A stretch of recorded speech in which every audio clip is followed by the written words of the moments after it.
Hi, my name is Michael, and you're about to learn why the stories you love are garbage. And today we're talking about Alita, Battle Angel.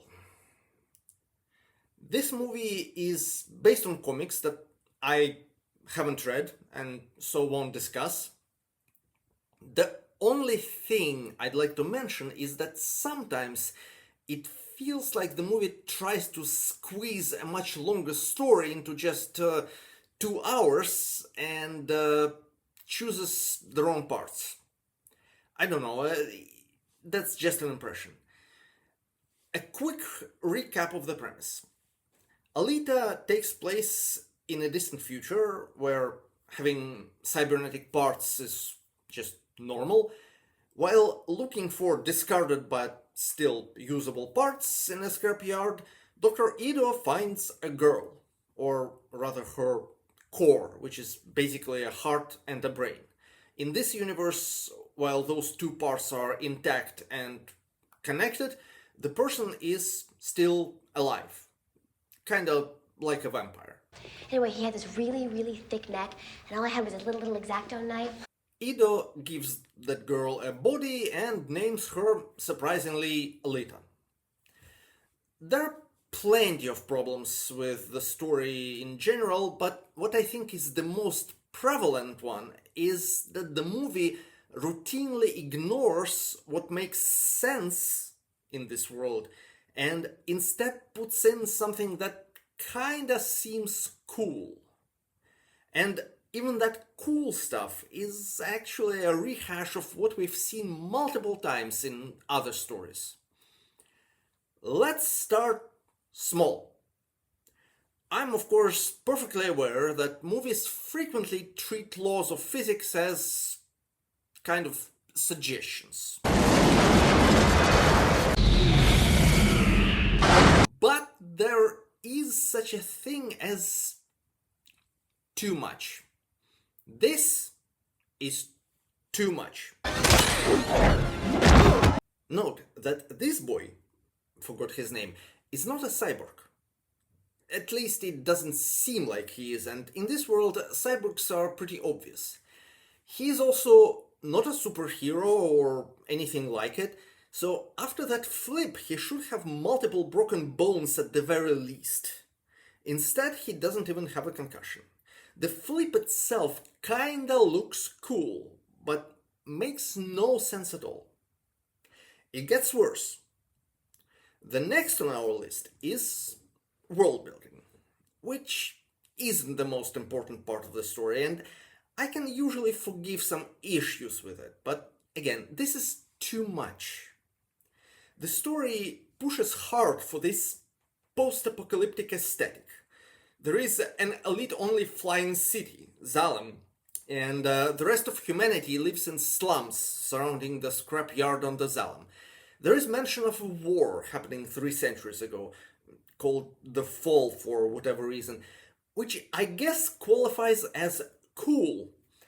But if we look closer, it falls apart.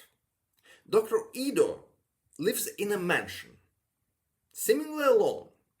He operates in a clean room with lots of equipment, which is kept in a pristine condition. He and his nurse wear clean, ironed scrubs. They have fresh fruits and even chocolate. They have nice cafes. Yes, the cars are a bit rusty and covered with graffiti, but that's what you generally see in the movies set in modern day India or Africa, and those are not post-apocalyptic, nor are they cyberpunk. In general, life in the city is actually pretty good. They even have a strict gun control, which is an important characteristic of a developed, mature, and safe society. So, when some people express their craving for going to Zalem or compare their current life to hell, I'd rather rule in hell than serve in heaven.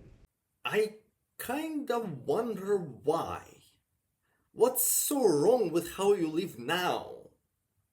Why is Hugo, Alita's woefully miscast love interest, so desperate to go up there?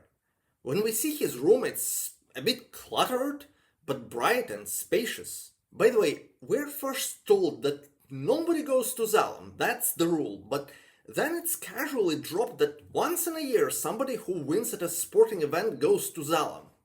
How does it make sense? It gets worse. Next is the whole thing about hunter warriors. It's a hunter warrior. He's a bounty hunter. Then why not just say bounty hunter? Why not use a more descriptive term that's just as long? Anyway, the whole concept of bounty hunters being the only kind of police available is kinda cool, sure. Here's a question. Why doesn't everybody register as a hunter warrior? What are the downsides? Let's see what the movie tells us. Hunter warriors. Okay, I'm not using that stupid name. I'm going to shorten it to Wanter. Alright? Alright. So, Wanters don't seem to be required to do anything unless they want to. Ido doesn't even tell people he's a Wanter. He also keeps his day job, meaning that Wanters can do it too. Furthermore, Alita registers as a Wanter without any prior experience, without any tests, and without any documents. I mean, sure, Ido could have provided her the documents of his dead daughter, but there are no hints of that. And yes, there seems to be some Wanter's code, which is only brought up when it's needed by the plot, and everybody acts as if they've known about it all along, despite us viewers having never heard of it. But even then, it's so lax. Alita just claims Hugo to be her kill, and that other guy whose name I don't remember either just gives up, despite the fact that he found Hugo first. You know, I'm going to give this guy a name, just so that I can refer to him properly. I'm going to call him Francis. Anyway, apparently stealing someone else's bounty is something that can make Centurions, those big robots from Robocop 1, shoot you. But cutting off half of someone's face isn't. And claiming bounty for someone still alive isn't either. I mean, yes, Centurions are duped for a moment, but Francis will surely tell them. Speaking of Centurions, it's mentioned in the movie that before the war there was police, and now there is nobody to maintain order. Except that Centurions are there and clearly do enforce the law. How are they not the police? It gets worse.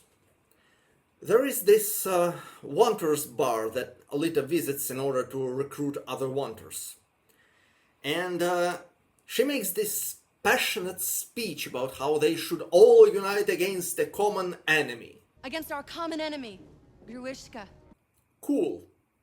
Now, proper response to that would be, who's Grabishka?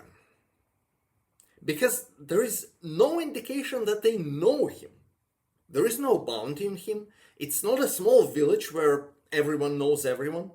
And even if they do know him somehow, later a couple of Wanters recognize Grabishka when he shows up, even so, their answer should then be, why is he my enemy again? Because it doesn't look like Grabishka was going after Wanters, or if he did, that they are aware of it.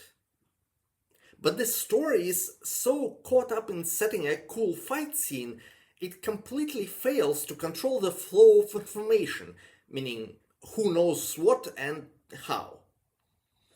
Speaking of cool fight scenes, Alita herself is a walking trope, and the name of this trope is Mary Sue. She's pretty much never challenged.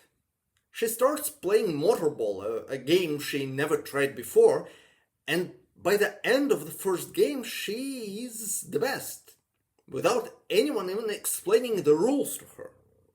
She verbally spars with Francis, and each of her jokes lands with the other patrons of the bar, even though they aren't funny.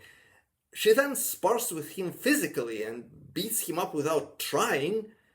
She starts a bar fight and nobody lands a hit on her. She's practically invincible.